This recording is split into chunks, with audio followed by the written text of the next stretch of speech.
amigos y bienvenidos a este vuestro programa Dos gatos en tierra de perros. Un podcast de actualidad donde analizamos de manera fáctica y neutral las noticias más relevantes de la política y cultura norteamericana.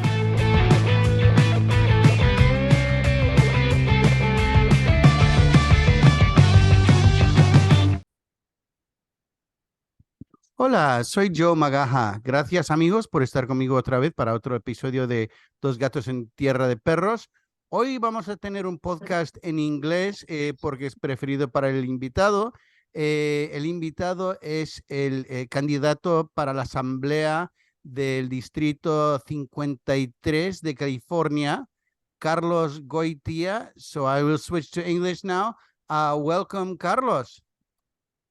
Thank you, Joe. Thank you for having me. I appreciate you. Oh, my pleasure. My pleasure. Before you tell us about your candidacy, I'd like to know a little bit about yourself.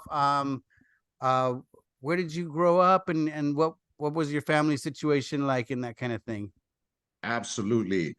Well, Joe, I'm a lifelong resident of the city of Pomona. I've been a long-time community activist and organizer. Having been brought up by my parents to be advocates in our community, especially coming from an under-resourced neighborhood, it was plagued with gang violence. You know, I grew up in an area in Pomona that was, which I actually went to Ganesha High School, and in that area, within a 1 mile radius, we had like 6 active gangs there. So I actually grew up in the period when the crack epidemic hit the streets, which was really rough, which was actually the time when Pomona got that stigma, that bad stigma that it's carried for so long. Though we've made very big strides in how we, you know, where we were at and where we come from, you know, and I can say proudly that I've been a part of that change as well. But aside from where I grew up, I was a K through 12 Pomona Unified Schools District student. Aside from being I'm an employee with Pomona Unified School District, 25 plus years. I worked with the city of Pomona prior. I also was with operators and engineers, where my skill trade is a heavy equipment operator, which actually catapulted me to be proactive in labor issues, you know, being a union member for as long as I have been. As a matter of fact, I'm the only labor candidate in this race.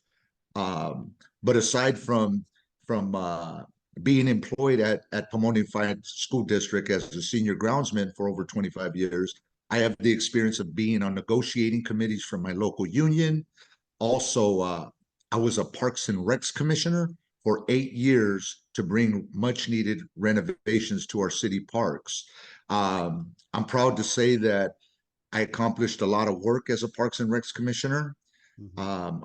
I have also always been committed to improving the quality of life for my neighbors and beyond, which is why I reinstated 3 youth sport programs, nonprofits. One of the first, and why I did it, Joe, was because as a youth, I had to go outside the city of Pomona to participate in youth sports, like Diamond Bar, neighboring Diamond Bar and Walnut. So when I got older and I got on the Parks and Recs Commission, I brought back youth football program, Pomona Pop Warner. I was the president for that program. Thereafter, I started a Pomona Pony youth sport baseball league. And then thereafter that, I started another pony baseball league, Pony United Youth Baseball, which these programs were absent from the city of Pomona like 33, 35 years. I've always been committed to bringing youth programs, being involved with other nonprofits as well. One of the things what also brought you to that? What brought you to public service, really? Really what brought me to public service, Joe, was my dad and my mom's involvement in the community. My mom was very proactive with the PTAs. My dad was a coach. As a matter of fact, my dad was a huge inspiration for a lot of the things of what I do. So was my mother. I mean, my mom was very politically connected, through different Latino organizations back in the days. I remember as a youth, she was always running to meetings and whatnot. And I know my mom was called one time to be, run for city council one time. And because we lived in a DAC, and I'm one of 5 children, and where we lived, it took 2 parents, 2 incomes to actually provide for us, and which was tough, Joe. So that gave me my inspiration to do the work that I do today. Mm-hmm. Okay, yeah, and so basically, what does an assemblyman do? What's the purpose? Because I know, I mean, I'm not familiar so much with what they handle and what they focus on. Right. Well, of course, assembly members, what they're entrusted to put forth policies that uplift, communities, especially like communities that are represented in the 53rd Assembly District, which is Pomona, Ontario, Chino, Mount Clair, and Upland. Also, besides, writing laws and putting forth those type of policies, we're also entrusted with bringing back resources from Sacramento, and making sure that those resources get back to our community.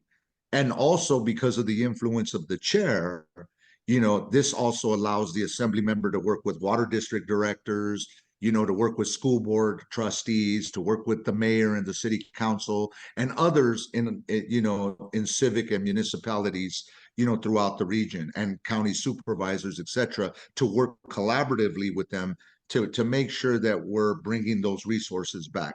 Because we've had, I believe, in my opinion, and many others, we've had a lack of that. We're not getting the full thrust of the resources that we need. Many people have asked me, Carlos, based upon the work that you do and your advocacy, we need you to run for state assembly. And why I took up that banner. So many constituents that support me know that I work hard in the community. They know how accessible I make myself.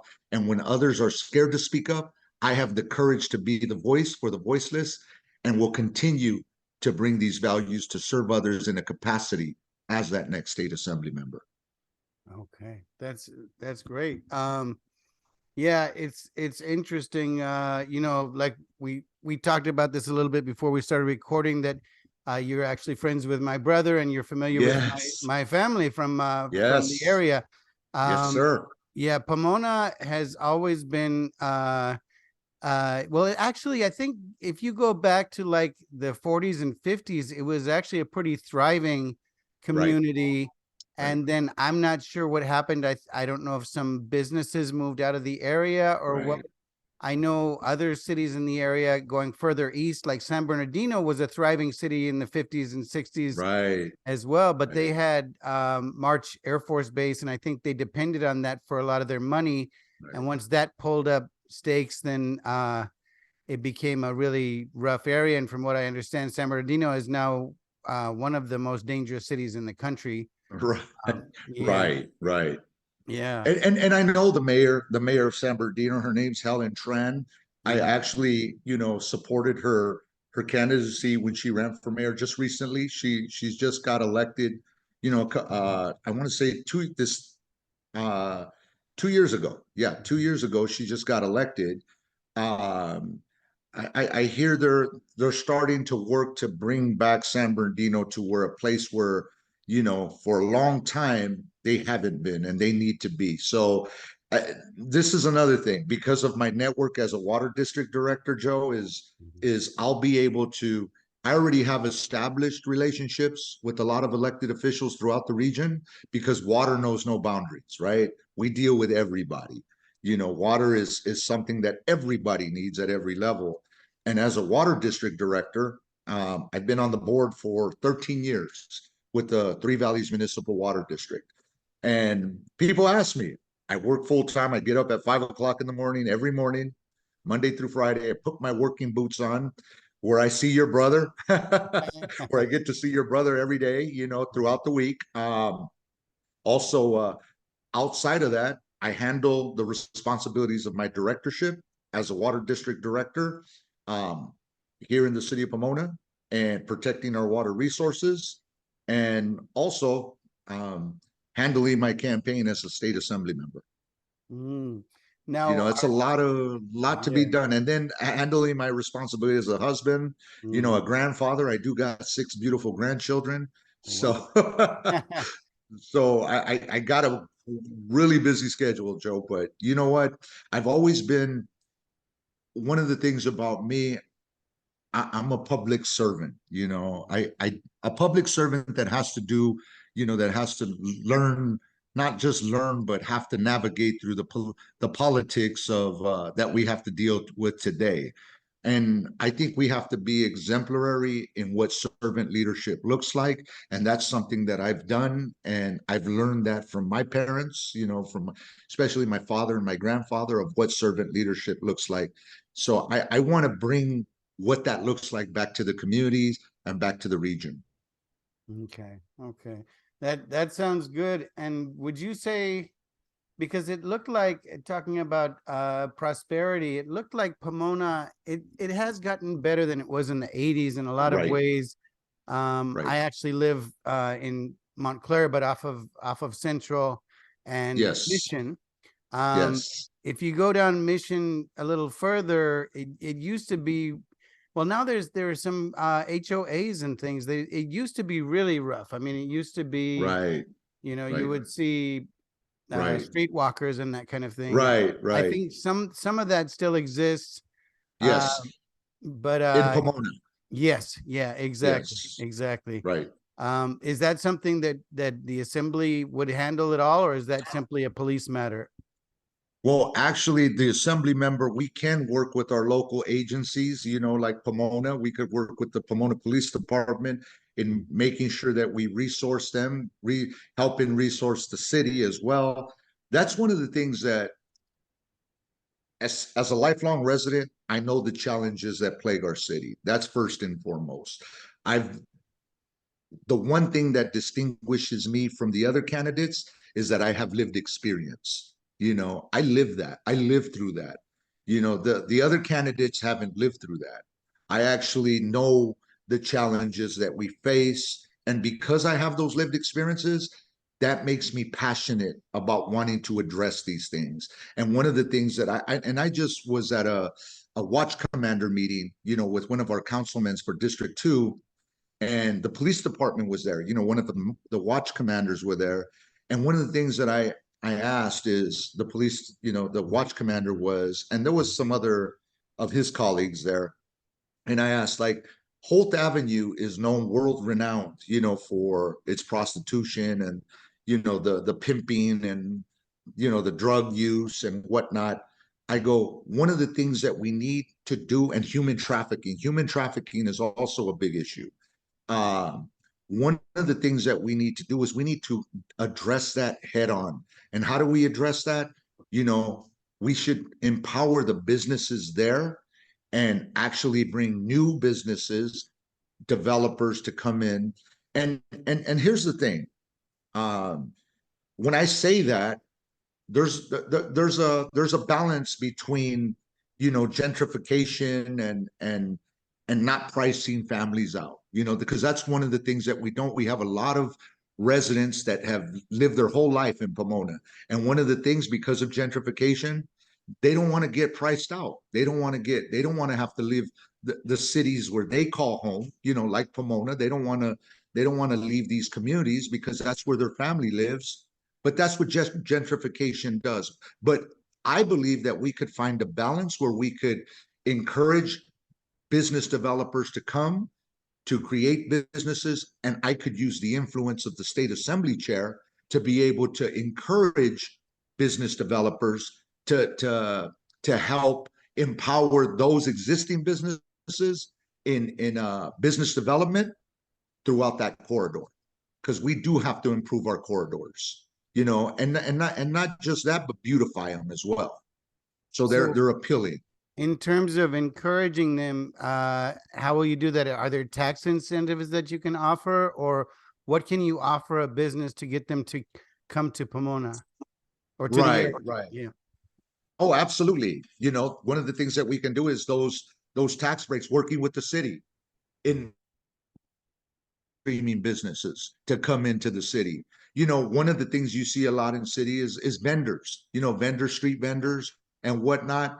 These individuals are just trying to make ends meet. I was, as a matter of fact, I was talking to a bunch of street vendors and I was asking them, they're just trying to make ends meet. You know, they're living paycheck to paycheck. You know, they don't, they're working a job that pays poverty wages. So these are just, a lot of them are just spending their income. And this is why I believe where we can make investments into the economy by increasing wages, because that's one of the things that I want to do, and something that nobody really talks about. And I was just having this conversation earlier, like when people were advocating for $15 an hour, I was advocating for $20 an hour. We need to stay concurrent with today's economy.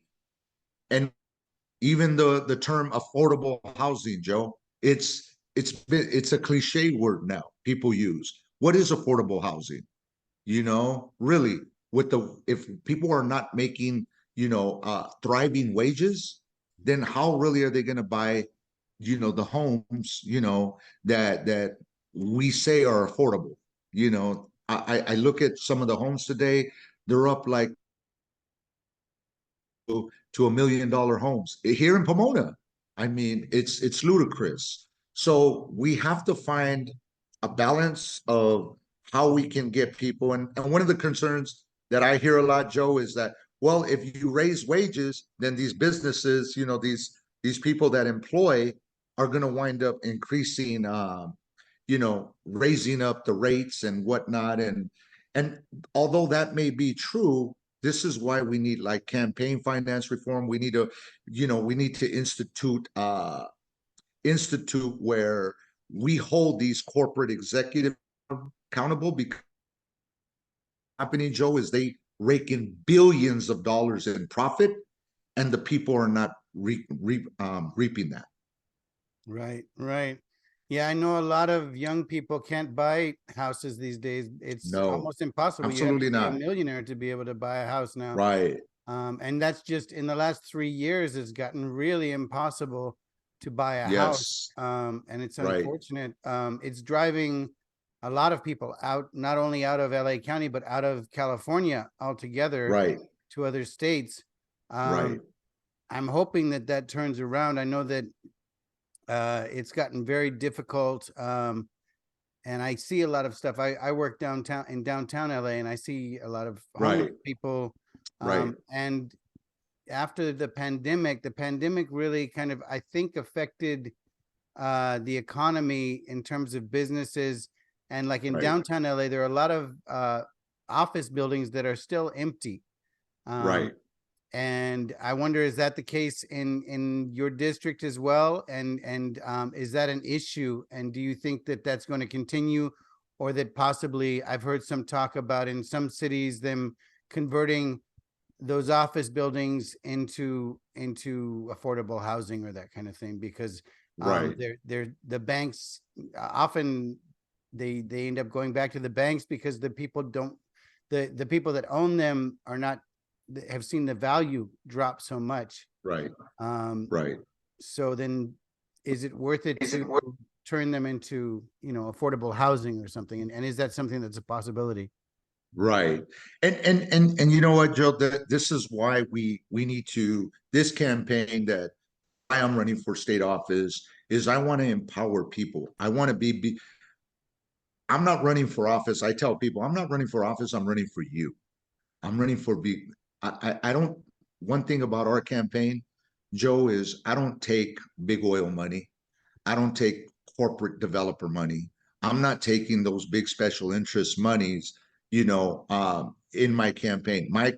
Every dollar that's donated and contributed to our campaign is by everyday working people, like you and I, people who are just trying to make ends meet. Those are the people that are supporting this candidacy and my campaign, because I want to be beholden to you. I want to be beholden to the people. And to far too often, Joe, we have politicians who are caught up in that bureaucracy and are rubber stampers, business as usual politicians, and that's why we have that's why we remain stagnant. And I want to break that cycle. I want to be able to be a voice for the people of not just the city of Pomona, but of Montclair, Ontario, Chino, and Upland, of the 53rd, and show what real leadership looks like when you amplify the voices of the people. Because guess what? I want to bring back common sense governance. I don't want to get stuck in far left issues or far right issues. I want to address issues that are affecting you right now. What is affecting your pocketbook? What is affecting, your living situation? What is affecting your children? Canceling student debt, healthcare, real affordable housing, environmental justice. We've seen an influx of warehouse, building in Ontario, and in the region. But what is that doing to the air quality, Joe? We don't think about those things. And then not on top of that, they pay poverty wages. Why we see so many laborers striking and picketing at these warehouses? Because they pay poverty wages and they don't offer benefits. So I want to empower people. I want to empower our labor organizations. I even as the only candidate, labor candidate in this race, the true labor candidate, Joe, is I've actually made a pledge that the office of the 53rd Assembly will be an extension to the House of Labor. I will go out there and work for the working class families. I will get out there. I will be accessible. I will be transparent as I am as your water district representative. That is so important. These are the type of elected representatives we need to elect to office, not the business usual politicians. We're tired. We're faced with too many challenges, Joe, today. Yeah. So on a personal level, I know we mentioned that with the school district, you're actually Right. going to be coming up for retirement, hopefully in a few years. Yes. Do you have any dreams of moving on to, after, if you make assemblyman, maybe moving on to Congress or something like that? Or what are your dreams? You look young. You know what? I'm going to tell you, my political aspirations are in serving the public in whatever capacity. When I was asked to run for state assembly, it wasn't something like, hey, Carlos, I woke up like, you know what? I want to run for state assembly. To be quite honest, when I was asked to run for, I was actually asked to run for water district.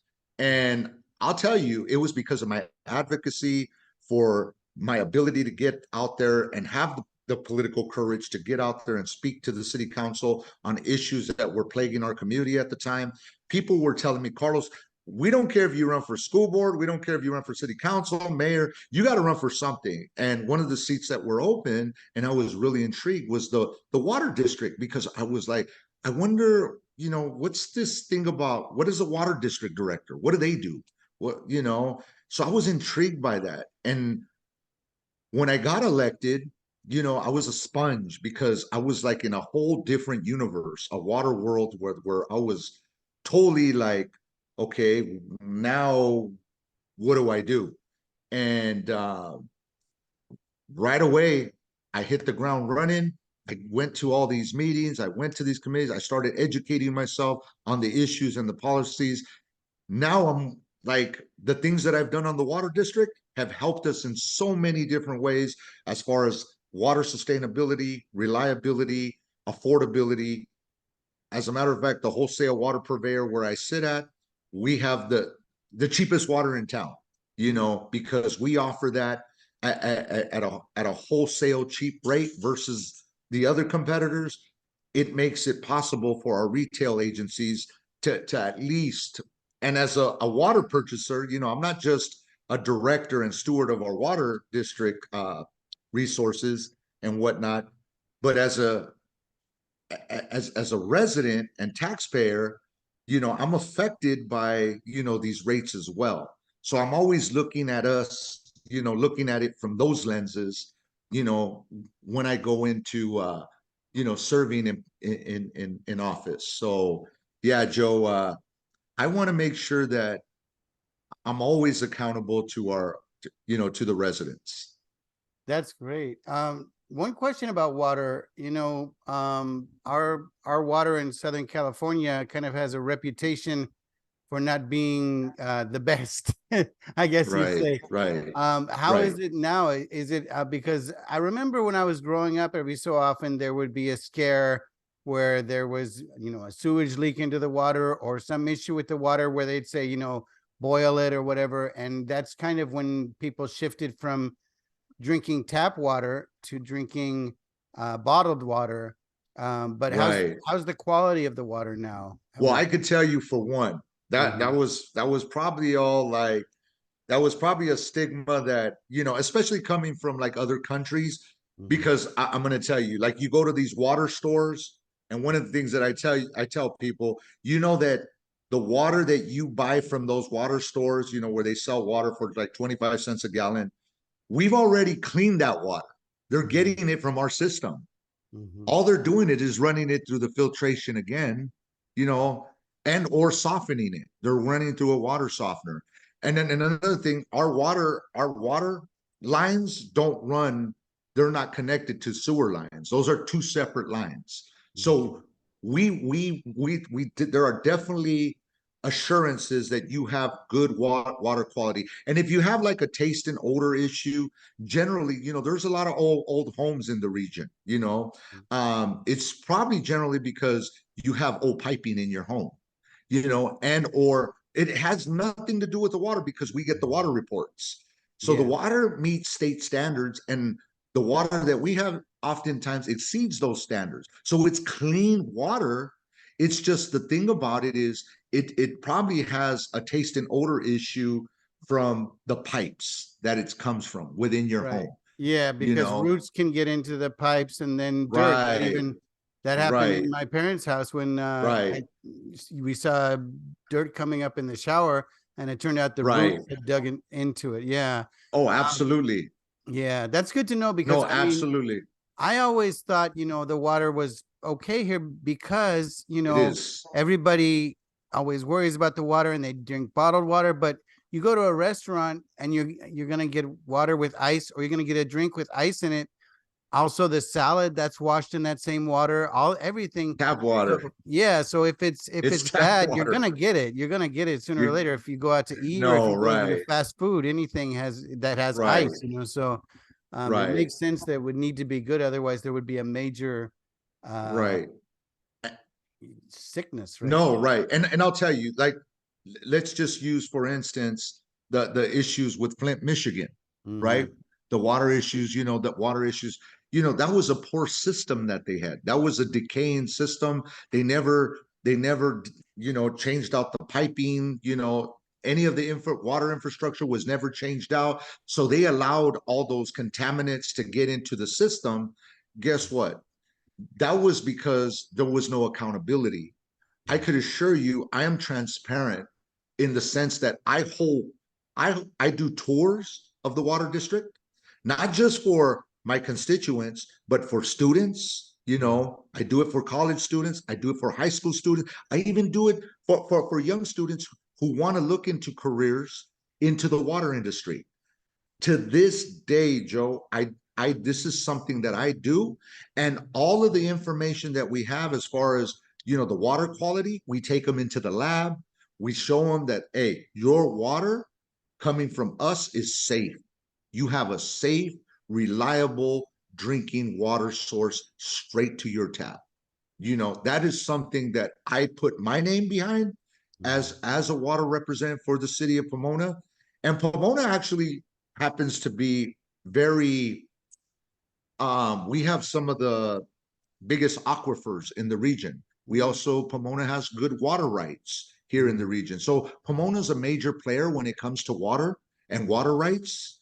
And so I got to make sure that Pomona is always, reaching that bar, because we have a bar, and I want to make sure that when we're out there, advocating and telling people that their tap water is safe, I want to make sure that I'm able to stand behind that. And that's what makes me, you know, me accountable.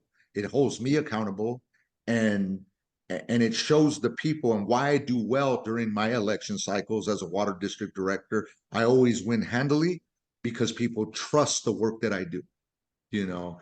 And I want them to, if I'm, you know, if the people have the confidence in other cities like in Montclair, Chino, Ontario, and Upland, like the way they do in Pomona, you know, I want them to have that same confidence in my ability to be a good steward of our resources.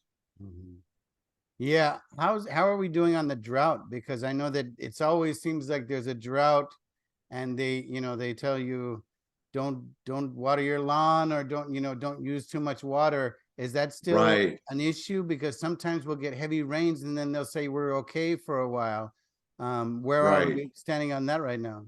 Right. And great question. I will tell you what people don't often know, and this is where I let them know and I educate them, is that what we experienced recently was a mega drought.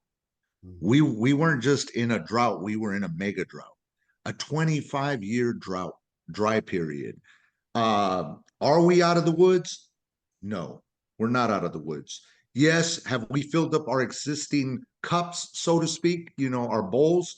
Yes, that are these rainy seasons allow us to fill up our bowls. But here's the thing, as a state assembly member and someone who knows water, what we need to do is we need to make investments up front in making sure we maximize our storage capacity. And that's what we're not doing currently. We're not maximizing our storage capacity. And one of the things that we can do that is identifying other areas of where we could hold water, store water, because we need to do better in stormwater capture, water recycle. And we've already instituted, we're involved with a recycle program. It's called Pure Water, from Carson to the main San Gabriel Basin, where it's going to get recycled water, and we're going to bring it back to the main San Gabriel Valley to recharge the aquifers there, you know, and then we pull it up, we clean it. But when it goes into these recycle centers, guess what? They bring it up to state standards, and then we sink it back into the ground instead of losing it to the ocean, you know, because we lose a lot to the way ocean, too right? many. Yeah, We lose way too much water into the the ocean. runoff. Why? The runoff. I mean, that's something that has always been an issue, and I don't understand why they haven't fixed it yet. Right. You know, and I know that they've talked about desalinization Desal, plants, you know, right. and but I know that some people say that's bad for the ecosystem in the ocean. Right. Right. But at the same time, I mean, I know there's one in San Diego, right? Yes. Yeah. Poseidon. Yeah. It's called, it's called the Poseidon. Yes, there Right. is. It's very costly. Yeah, very costly.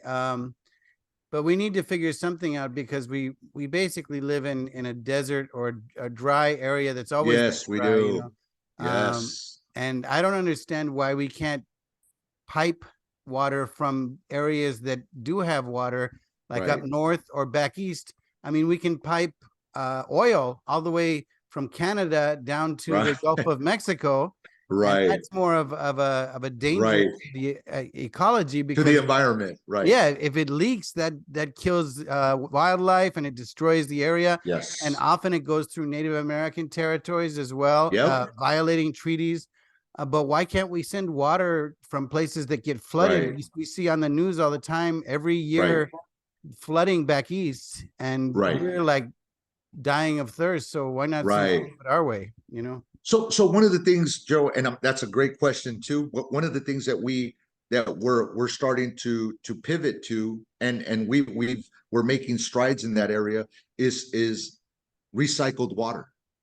You know, I know it sounds, I mean, you talked about, you know, sewage water getting into the, you know, into the reliable clean water sources.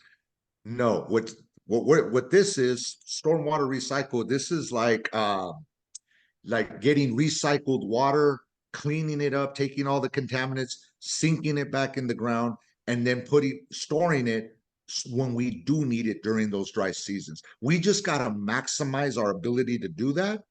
And one of the ways that we're able to do that is we have to make those investments on the front end. So how can we do that?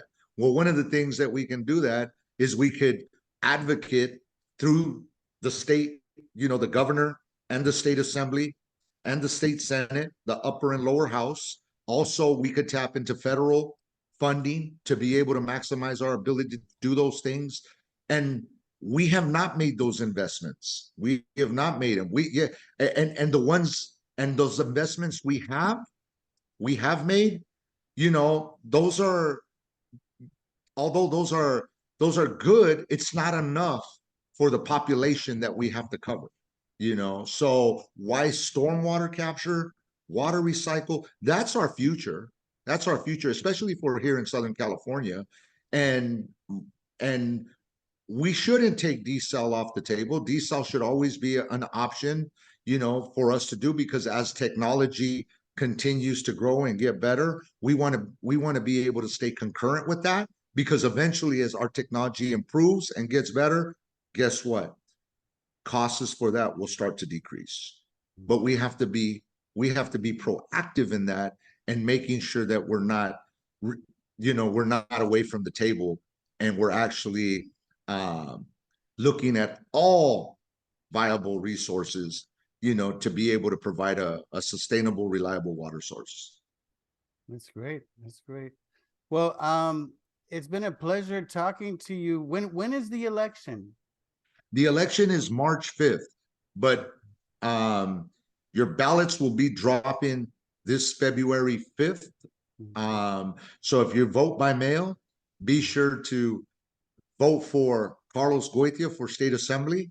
I'm also partnering up with one of I've been working with another candidate. Her name is Melissa May. She's running for Congress, because I feel it's important that we have a representative that we can work with at the federal and state level. So a lot of my platform, she actually has a parallel platform. So I'm actually supporting Melissa May for U.S. Congress for the 35th. Great.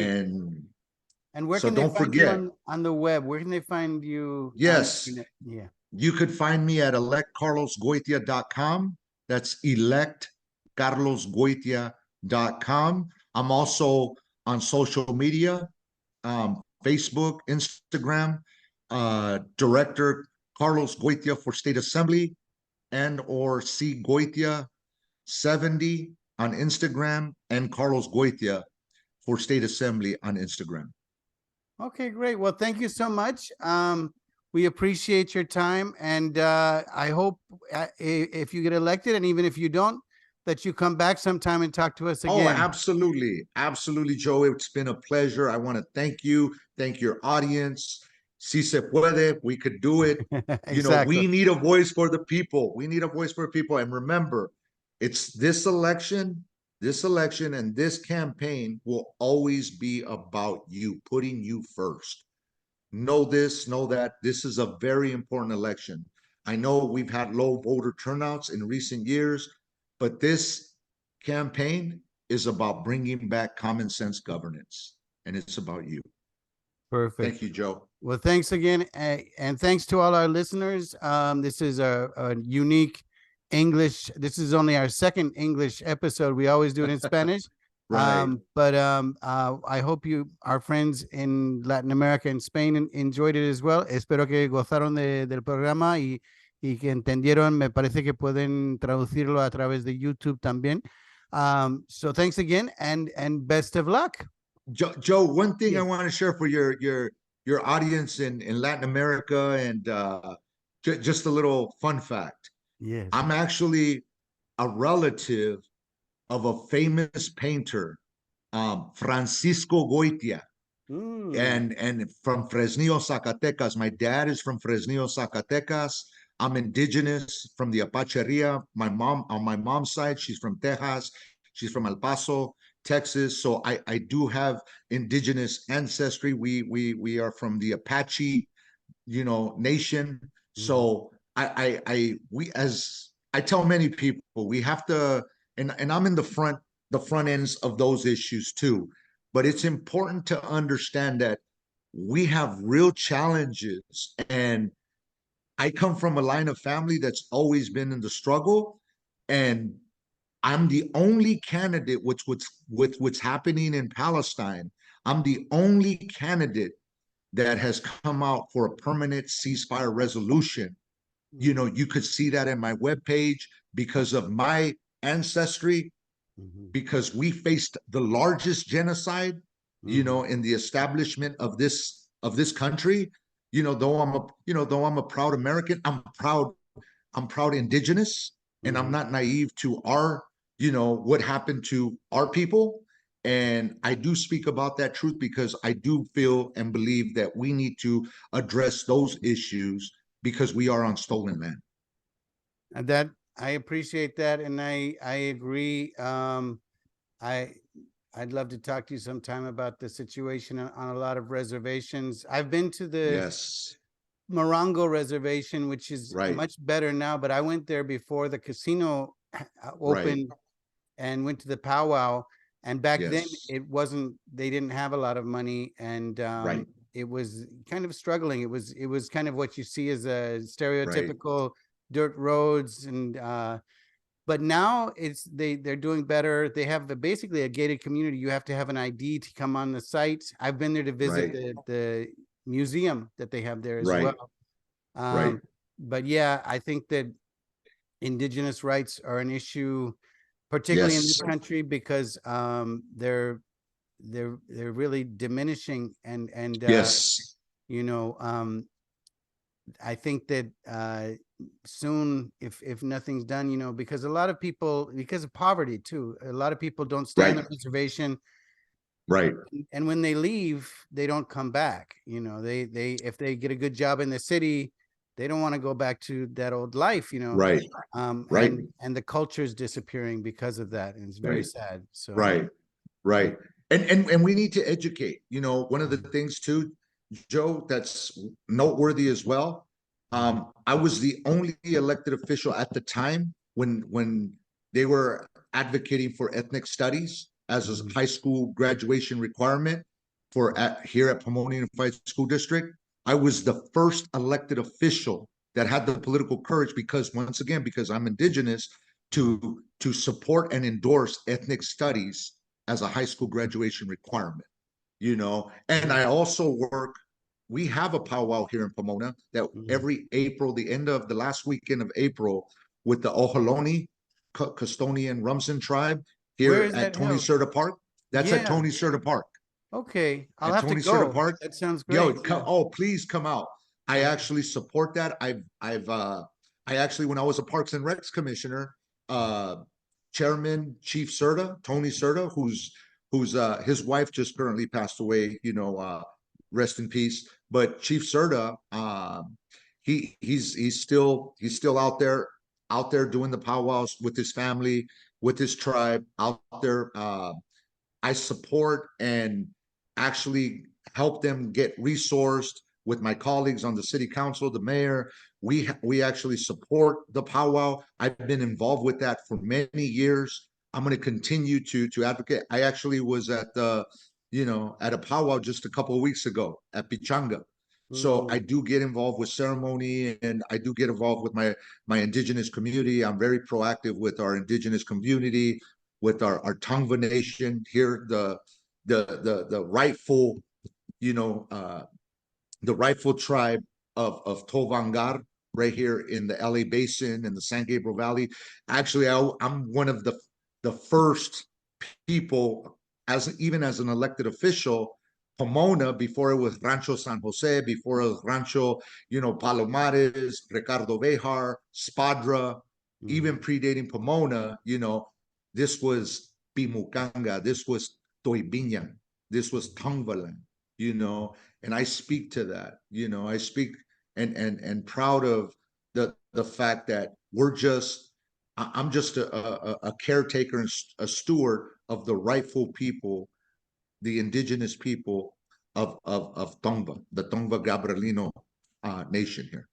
Yeah, that's great. That's great because it's sorely needed. Some tribes are doing better than they used to, but a lot of tribes are still in Right. poverty and still They struggling. are.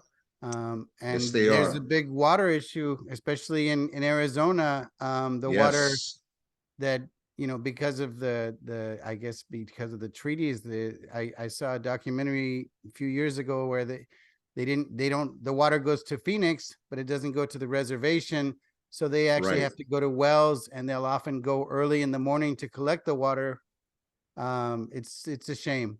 And it needs And I actually was on the front. Here's another issue, and I'm glad we're having this conversation, Joe, because they were going to do water mining. They were going to in an aquifer in the Mojave Desert. It's in the Bonanza Springs. It was the Cadiz Water Project, and when they came to us for a water study and water project to be able to support it, I was the only water director, because they were going to pump and mine water from from the Mojave Desert, the Bonanza Springs, into Orange County, and it was going to desecrate sacred indigenous lands there, and it was going to disrupt the environment. I was the only director at the time that had the political courage, and once again, because I'm indigenous, guess what?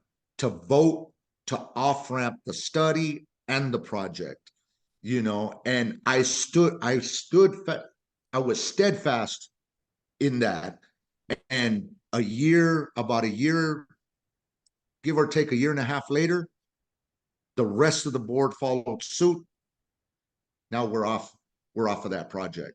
So that's something that I take pride in